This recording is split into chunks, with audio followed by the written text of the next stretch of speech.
नमस्कार दोस्तों, स्वागत है आपका आज के मुख्य समाचार में, जिसमें सबसे पहली और बड़ी खबर में आपको बताएंगे कि अमरनाथ यात्रा पर आतंकी हमले की साजिश रच रहे 3 दहशतगर्द ढेर, टॉप आतंकी सरगना भी मारा गया। दूसरी बड़ी खबर में जिक्र होगा कि आत्मनिर्भर भारत हमारा संकल्प, बोले पीएम मोदी, भारत की तरफ भरोसे से देख रही है पूरी दुनिया।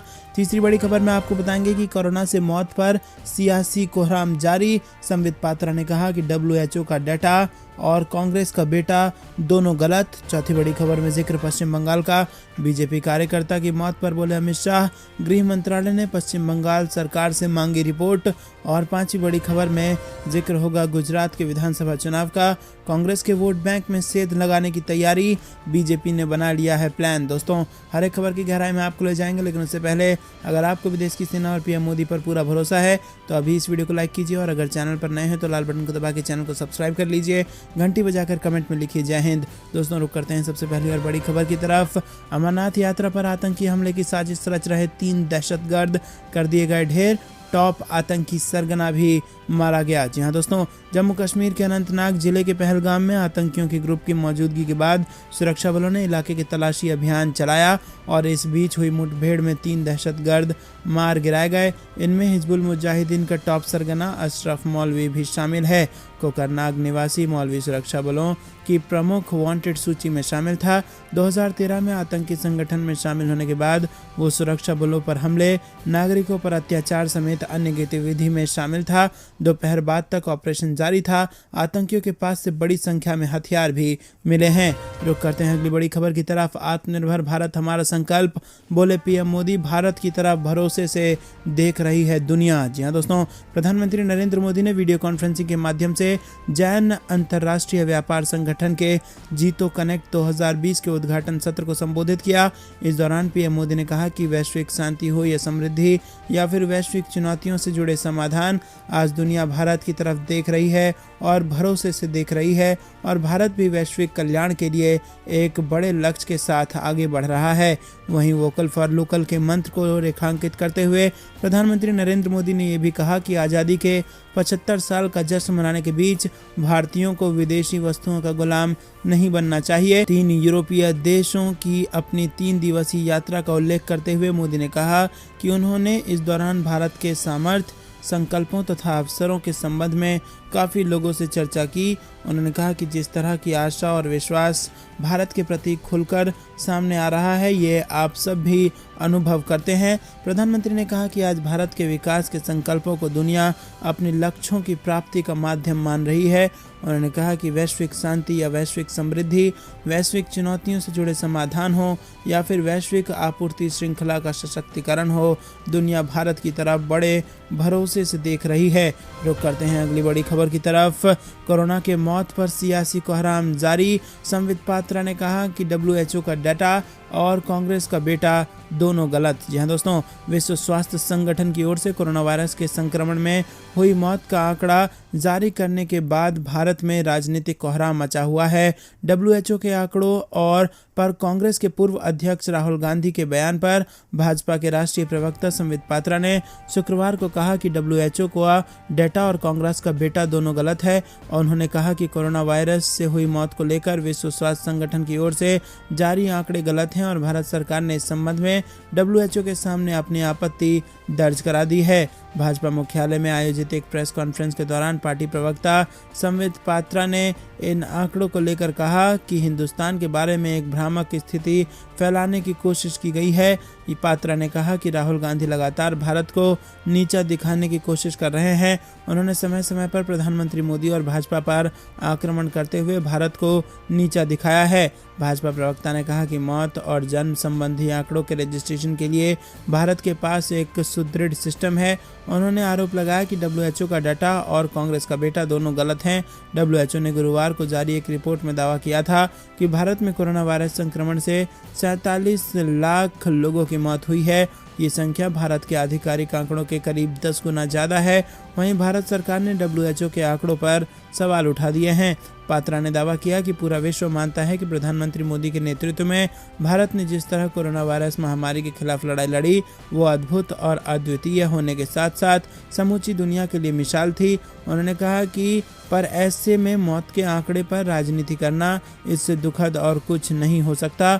इसी के साथ भाजपा प्रवक्ता के मुताबिक देश की जनसंख्या और भौगोलिक स्थिति को देखते हुए भारत ने कोरोना वायरस महामारी के खिलाफ जो लड़ाई लड़ी वो कई विकसित देशों से भी बेहतर थी तथा कोविड रोधी टीकाकरण के मामले में भारत आज एक इतिहास रचता हुआ नजर आ रहा है। दोस्तों रुक करते हैं अगली बड़ी खबर की तरफ।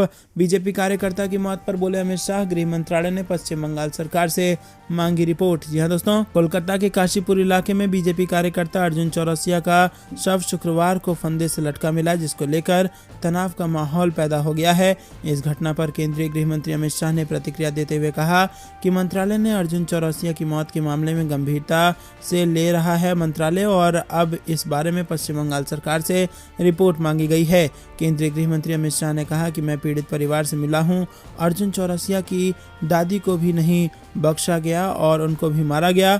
अमित शाह ने कहा कि भाजपा के कार्यकर्ता अदालत के सामने गए हैं और इसका वीडियोग्राफी के साथ पैनल पोस्टमार्टम हो और मामले की जांच सीबीआई को सौंपा जाना चाहिए।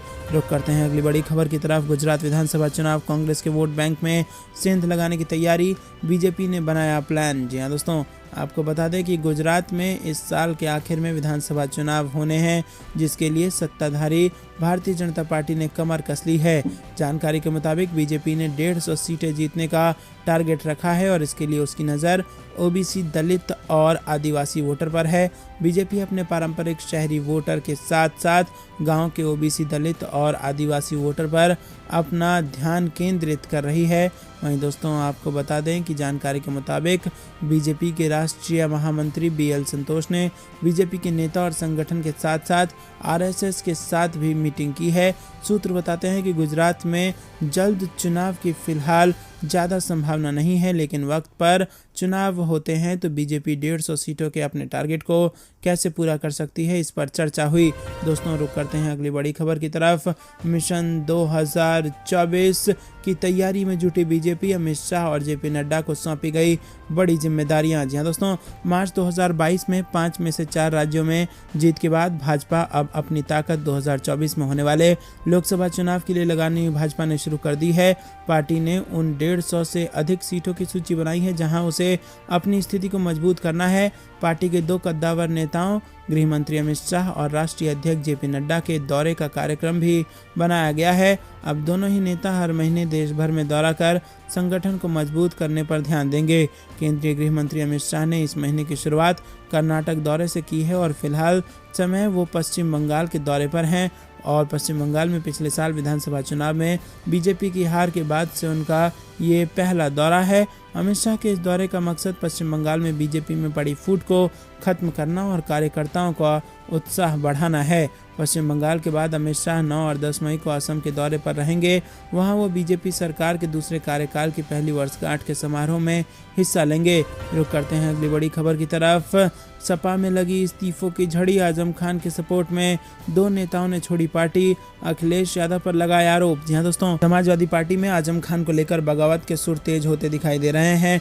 प्रयागराज में समाजवादी पार्टी के नगर महासचिव, नगर सचिव मोहम्मद जमाल अफजल और शहर उत्तरी विधानसभा के उपाध्यक्ष हसीब अहमद ने पार्टी छोड़ने का ऐलान किया है। दोनों नेताओं ने सपा के राष्ट्रीय अध्यक्ष अखिलेश यादव पर मुस्लिमों और आजम खान की अनदेखी का आरोप लगाया है।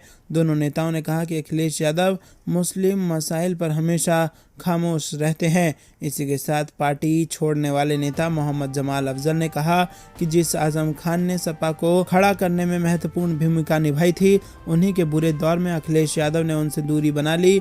प्रदेश भर में हो रहे मुस्लिमों पर जुल्म और जाति के मामलों पर अखिलेश यादव खामोश रहे हैं। CAA NRC का मुद्दा रहा हो या फिर दूसरे मामले, कहीं पर भी अखिलेश यादव मुस्लिमों के साथ खड़े नजर नहीं आए। सपा नेताओं ने आरोप लगाया कि अखिलेश यादव को मुस्लिमों का वोट तो चाहिए, लेकिन वो मुस्लिमों के मसाइल पर उनके साथ खड़े नहीं होंगे।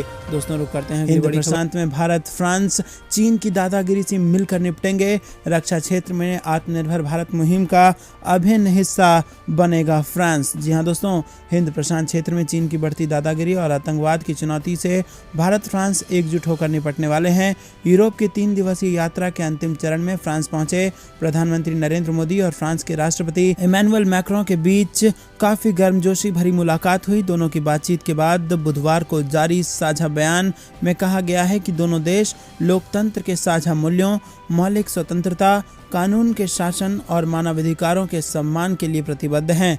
भारत और फ्रांस ने हिंद प्रशांत क्षेत्र में शांति, स्थिरता और समृद्धि को आगे बढ़ाने के लिए सामरिक साझेदारी पर सहमति जताई। दोनों देश एक ऐसे मुक्त और कानून आधारित हिंद प्रशांत क्षेत्र के पक्ष में हैं जहां अंतर्राष्ट्रीय कानून का पालन हो, क्षेत्रीय अखंडता व संप्रभुता का सम्मान हो, आवाजाही की आज़ादी हो और किसी एक पक्ष का दबाव, किसी तरह का तनाव और संघर्ष की गुंजाइश ना हो। भारत व अमेरिका समेत कई विश्व शक्तियां हिंद प्रशांत क्षेत्र में चीन के बढ़ते सैन्य दखल पर गंभीर चिंता जाहिर कर चुकी हैं। चीन विवादित दक्षिण चीन सागर पर पूरी तरह अपना दावा जताता रहा है, जबकि ताइवान, फिलीपींस, ब्रुनेई, मलेशिया और वियतनाम सभी इस पर अपना अपना दावा करते हैं। वहीं पीएम मोदी 3 दिवसीय यूरोप यात्रा के बाद बृहस्पतिवार को देश लौट आए। दोस्तों रुक करते हैं अगली बड़ी खबर की तरफ। चीन को दरकिनार कर ताइवान की जूता कंपनी भारत में करेगी 1000 करोड़ रुपए का निवेश। जी हाँ दोस्तों, चीन में फैले कोरोना और उसकी वजह से वहां पर लगे जबरदस्त लॉकडाउन के चलते वहां पर निर्माण कार्य रुक गया है। इसी के साथ जो माल पहले से बना हुआ है उसकी सप्लाई रुकी हुई है। चीन में फैले कोरोना और उसकी वजह से वहां पर जबरदस्त लॉकडाउन लग चुका है। और वहीं आपको बता दें कि कोरोना महामारी को लेकर चीन की जीरो कोविड पॉलिसी, जहां एक तरफ चीन की आम जनता के लिए आफत बनी हुई है, तो वहीं ये चीन की अर्थव्यवस्था को बर्बाद कर रही है। और चीन की ये दुर्गति देखते हुए वहां से कई विदेशी कंपनियों ने अपना काम समेटकर दूसरे देशों में अपना ठौर तलाशना शुरू कर दिया है। कुछ विदेशी कंपनियां तो दूसरे देशों में अपना काम शुरू भी कर चुकी हैं। ऐसे में चीन का पड़ोसी देश ताइवान भारत में अपना एक और उपक्रम लगाने जा रहा है। ताइवान की होंग फू जूते बनाने वाली कंपनी अब भारत में निवेश करने जा रही है। होंग फू शू कंपनी तमिलनाडु में इन दिनों चेन्नई के आसपास जमीन देख रही है जहां पर वो अपनी फैक्ट्री लगा सके। इसके बाद होंग फू कंपनी अगले 3 से 5 साल में भारत में 1000 करोड़ रुपए का निवेश करेगी। और ये कंपनी ताइवान में वर्ष 2003 में शुरू हुई थी, जिसके बाद मात्र 9 वर्षों में होंग फू कंपनी दुनिया की शीर्ष जूते बनाने वाली कंपनी के तौर पर अपनी पहचान बना चुकी है। रुक करते हैं अगली बड़ी खबर की तरफ। अंडमान में चक्रवात की बन रही स्थिति। उत्तर बिहार में आज भी आंधी, बारिश और ठनका की संभावना। जी हाँ दोस्तों, आपको बता दें कि बिहार में आंधी पानी की स्थिति अगले 48 घंटे तक बनी रहेगी। पटना में गुरुवार की सुबह हुई बारिश के कारण आज भी मौसम ठंडा है। लगभग 1 महीने से भीषण गर्मी से परेशान लोगों को राहत मिली है। उत्तर बिहार और उससे सटे इलाकों में शुक्रवार को भी तेज हवा के साथ बारिश होने के आसार हैं और इस इलाके के ठनके की भी आशंका है। और वहीं आपको बता दें कि आईएमडी के मुताबिक गुरुवार को सबसे अधिक दरभंगा में 73.2 मिलीमीटर बारिश हुई। रुक करते हैं अगली बड़ी खबर की तरफ। चीन की तरह भारत में भी बने सख्त कानून, जनसंख्या नियंत्रण पर बोले गिरिराज सिंह। जी हाँ दोस्तों, आदर्श आचार संहिता मामले में केंद्रीय मंत्री गिरिराज सिंह शुक्रवार को पेश होने के लिए एक बार फिर लखीसराय पहुंचे और इस दौरान उन्होंने जिला अतिथि गृह में पत्रकारों से कई मुद्दों पर बातचीत की। उन्होंने देश में चीन की तरह कड़ा कानून लागू करने की मांग की है और इसके अलावा लाउड स्पीकर विवाद को लेकर लालू यादव के दिए गए बयान पर भी पलटवार किया। केंद्रीय मंत्री ने कहा कि जनसंख्या नियंत्रण कानून को राजनीतिक चश्मे से नहीं देखना चाहिए, बल्कि इसे देश के चश्मे से देखना चाहिए। चीन की तरह एक कड़ा कानून बनाना चाहिए।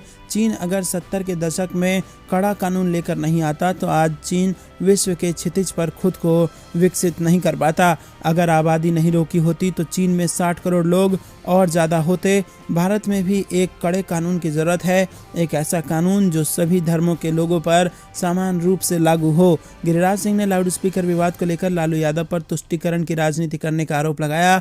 उन्होंने कहा कि लालू जी अभी आए हैं तो पहले स्वास्थ्य संभाल लें। हम लोग उनके स्वास्थ्य लाभ की कामना करते हैं। देश को तोड़ने का काम लालू जी और उनके पार्टी का काम है। यदि भारत में सनातन धर्म की चर्चा नहीं होगी, सनातन धर्म के लोग सिर उठाकर नहीं बोलेंगे तो आखिर कहाँ जिएंगे। भारत की आज़ादी हुई लेकिन टुकड़े में हुई। देश की आज़ादी को हमारे पूर्वजों ने धर्म का आधार बनाया।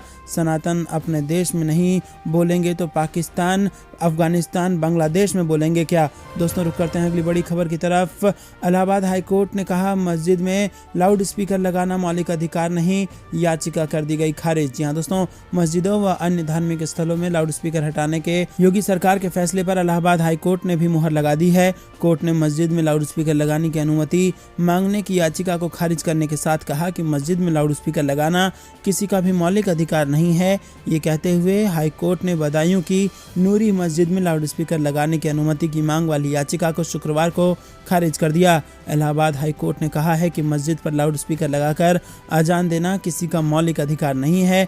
इसको लेकर बदायूं के एसडीएम ने मस्जिद पर लाउड स्पीकर लगाने की अनुमति न देने के उचित कारण भी बताए और ये आदेश न्यायमूर्ति वी.के. बिड़ला और न्यायमूर्ति विकास बुधवार की खंडपीठ ने इरफान की याचिका पर दिया। कोर्ट ने याचिका खारिज कर दी है। याचिका कहना था कि एसडीएम बसौली का आदेश अवैध है और इससे याची के मस्जिद में लाउड स्पीकर लगाकर अजान पढ़ने के मूल अधिकारों व कानूनी अधिकारों का हनन किया गया है। इस वजह से एसडीएम का 3 दिसंबर 2021 का लाउड स्पीकर लगाने की अनुमति न देने का आदेश रद्द किया जाए। याची ने 20 अगस्त 21 को अर्जी दी थी जिसे एसडीएम ने निरस्त कर दिया। दोस्तों रुक करते हैं अगली बड़ी खबर की तरफ। चैन से जीने नहीं दे रहा है भारत, लेकिन एलएसी पर जारी है तनाव। जी हां दोस्तों, चीन की पीपुल्स लिबरेशन आर्मी की टुकड़ियां 5 मई 2020 को गलवान घाटी में घुस गई थी। इसके ठीक 2 साल बाद पूर्वी लद्दाख में 1597 किलोमीटर की वास्तविक नियंत्रण रेखा पर भारत और चीनी सेना के बीच एक असहज गतिरोध बना हुआ है। वहीं आपको बता दें कि कोंका ला में हालांकि दोनों देशों की सेना पीछे जरूर हटी है, इसके बावजूद देपसांग और डेमचौक क्षेत्र में गश्ती को लेकर गतिरोध बरकरार है। भारतीय और चीनी वरिष्ठ सैन्य कमांडरों के बीच अप्रैल 2020 वाली स्थिति को बहाल करने के लिए कम से कम 15 दौर की बैठकें हुई हैं। वहीं पीएलए अभी भी कोंका ला क्षेत्र में मौजूद है। गलवान के बाद चीनी सेना ने 17-18 मई को कुंगरांग नदी, श्योक नदी की एक सहायक नदी, गोगरा और पेंगोंग त्सो के उत्तरी किनारे के क्षेत्र में घुसपैठ की। हालांकि दोनों सेनाएं पेंगोंग त्सो, गलवान और गोगरा हॉट स्प्रिंग क्षेत्र से अलग होने में सक्षम हैं। दोस्तों रुक करते हैं अगली बड़ी खबर की तरफ। बांग्लादेश में भी चीन का विरोध, संघर्ष में 3 चीनी नागरिकों सहित 9 घायल। जी हां दोस्तों, आपको बता दें कि बांग्लादेश से भी चीन टक्कर ले रहा है। चीन की विस्तारवादी नीति का अब हर देश में विरोध होने लगा है। बांग्लादेश के फिरोजपुर जिले में स्थानीय लोगों ने एक चीनी कंपनी के निर्माण कार्य का विरोध किया। इस दौरान हुए संघर्ष में 3 चीनी नागरिकों समेत 9 लोग घायल हो गए। फिरोजपुर जिले के मथबरिया क्षेत्र स्थित बदुरा गांव में चीनी कंपनी को तालाब सहित कुछ निर्माण कार्य का जिम्मा सौंपा जा रहा है। स्थानीय लोग चीनी कंपनी के इस निर्माण का विरोध कर रहे हैं। बुधवार को जब चीनी कंपनी के लोग निर्माण कार्य करने पहुंचे तो स्थानीय लोगों ने विरोध कर दिया और इस कारण संघर्ष शुरू हो गया। इसमें चीनी कंपनी के प्रबंधक 31 वर्षीय मजिमाओ और पर्यवेक्षक 28 वर्षीय चांग ड्यू और इसी के साथ कई सारे लोग घायल हो गए। रुक करते हैं अगली बड़ी खबर की तरफ। सऊदी अरब के आगे गिड़गिड़ाया पाकिस्तान, घुटने टेकने को मजबूर हुई शरीफ सरकार। जी हां दोस्तों, पाकिस्तान में सरकार जरूर बदल गई है लेकिन वहां के हाल जस के तस बने हुए हैं। महंगाई की मार झेल रहा देश कर्ज में दबा हुआ है। सत्ता परिवर्तन के बाद अब शहबाज शरीफ सरकार भी दूसरे देशों के आगे हाथ फैलाने को मजबूर है। पाकिस्तान ने सऊदी अरब से स्टेट बैंक ऑफ पाकिस्तान में जमा राशि न निकालने की अपील की है। पाकिस्तान के वित्त मंत्री मिफ्ताह इस्माइल ने कहा कि सरकार ने सऊदी अरब से स्टेट बैंक ऑफ पाकिस्तान को दी गई अपनी जमा राशि वापस नहीं लेने और इस्लामाबाद के लिए अपनी तेल सुविधा का विस्तार करने का अनुरोध किया है। वहीं आपको बता दें कि द एक्सप्रेस ट्रिब्यून की रिपोर्ट के अनुसार कराची में एक संवाददाता सम्मेलन को संबोधित करते हुए उन्होंने अंतर्राष्ट्रीय मुद्रा कोष से वादे करने के लिए पूर्व प्रधानमंत्री इमरान खान की सरकार पर अफसोस जताया। उन्होंने कहा ये वादे बारूदी सुरंगों से कम नहीं है। अब हम पिछली सरकार के IFM के साथ किए गए वादों के साथ फंस गए हैं। दोस्तों रुक करते हैं अगली बड़ी खबर की तरफ। बदल गया जम्मू कश्मीर का पॉलिटिकल मैप, कश्मीरी पंडितों के लिए सीट रिजर्व, जम्मू कश्मीर के लिए भी बढ़ी 6 सीटें। जी हाँ दोस्तों, परिसीमन आयोग ने केंद्रीय शासित प्रदेश जम्मू कश्मीर में विधानसभा सीटें बढ़ाने का प्रस्ताव दिया है। परिसीमन आयोग ने जम्मू कश्मीर के लिए कुल 7 सीटें बढ़ाने का प्रस्ताव दिया है। इस प्रस्ताव के अमल में आने के बाद जम्मू कश्मीर में विधानसभा सीटों की संख्या 83 से बढ़कर 90 हो जाएगी। जस्टिस रिटायर्ड रंजना देसाई की अध्यक्षता में जम्मू कश्मीर पर गठित 3 सदस्यीय परिसीमन आयोग ने गुरुवार को इस रिपोर्ट पर हस्ताक्षर कर दिया है। परिसीमन आयोग का कार्यकाल शुक्रवार यानी कि 6 मई को समाप्त हो रहा था। रुक करते हैं अगली बड़ी खबर की तरफ। कोरोना की लहर खत्म होने के बाद लागू करेंगे नागरिकता कानून, बंगाल में अमित शाह का ममता दीदी पर भी वार। जी हाँ दोस्तों, केंद्रीय गृह मंत्री अमित शाह ने कहा कि जैसे ही कोविड की लहर खत्म होगी नागरिकता संशोधन कानून को लागू करेंगे। गृह मंत्री अमित शाह ने पश्चिम बंगाल के सिलीगुड़ी में एक रैली को संबोधित करते हुए ये बात कही। अमित शाह ने पश्चिम बंगाल के मुख्यमंत्री पर निशाना साधते हुए कहा कि TMC CAA के बारे में अफवाहें फैला रही है कि इसे जमीन पर लागू नहीं किया जाएगा। अमित शाह ने कहा कि TMC CAA के बारे में अफवाह फैला रही है, लेकिन मैं ये कहना चाहूँगा कि हम CAA को जमीन पर लागू करेंगे जैसे ही कोविड की लहर समाप्त होगी। ममता दीदी घुसपैठ चाहती हैं, CAA वास्तविकता था, वास्तविकता है और वास्तविकता रहने वाला है। तो दोस्तों, नागरिकता कानून जैसे ही कोरोना खत्म होगा वैसे ही लागू कर दिया जाएगा। अमित शाह ने आगे कहा कि पश्चिम बंगाल के मुख्यमंत्री ने गोरखा लोगों को हमेशा गुमराह किया, केवल भाजपा ने उनके हितों का ध्यान रखा। उन्होंने कहा कि मैं बंगाल के लोगों को धन्यवाद देना चाहता हूं कि उन्होंने विधानसभा में भाजपा विधायकों की संख्या को 3 से बढ़ाकर 77 करने में मदद की। TMC के अत्याचारों के खिलाफ लड़ाई जारी रखें।